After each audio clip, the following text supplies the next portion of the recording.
क्या आप जानते हैं कि इजराइल क्यों चाहता है कि अमेरिका उसके बिहाफ पे ईरान से लड़े? मैं बताता हूँ।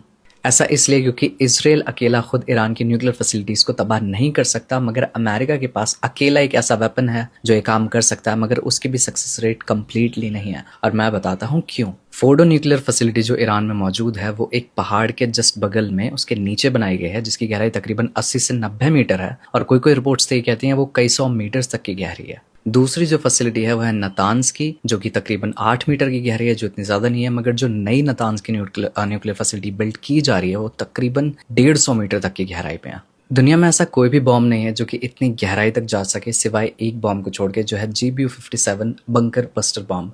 और ये सिर्फ और सिर्फ अमेरिका के पास है। क्योंकि ये जो बॉम्ब है बहुत ज़्यादा बड़ा है, बहुत भारी है, इसलिए इसको सिर्फ और सिर्फ एक ही एयरक्राफ्ट कैरी कर सकता है, जो कि है B-2 स्पिरिट बॉम्बर। और वो एयरक्राफ्ट भी जो कि एक स्टेल्थ एयरक्राफ्ट है, वो सिर्फ और सिर्फ अमेरिका के पास है।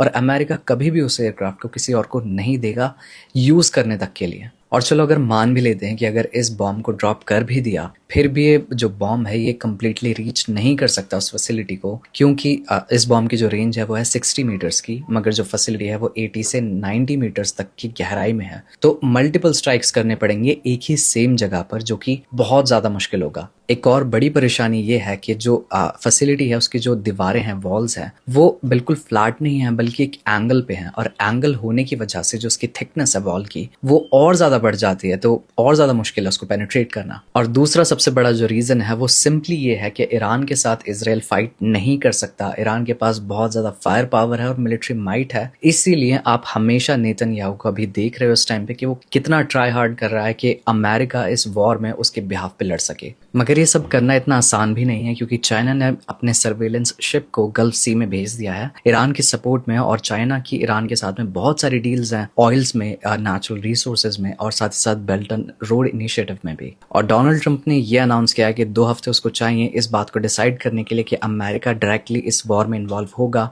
या नहीं होगा। और लास्टली व्लादिमीर पुतिन ने इसराइल को ये वार्निंग दी है कि अगर उसने बुशर न्यूक्लियर प्लांट पे हमला किया, जो कि ईरान में है, तो उससे जो ट्रेजेडी होगी वो चेरनोबिल न्यूक्लियर डिजास्टर तक की बड़ी हो सकती है।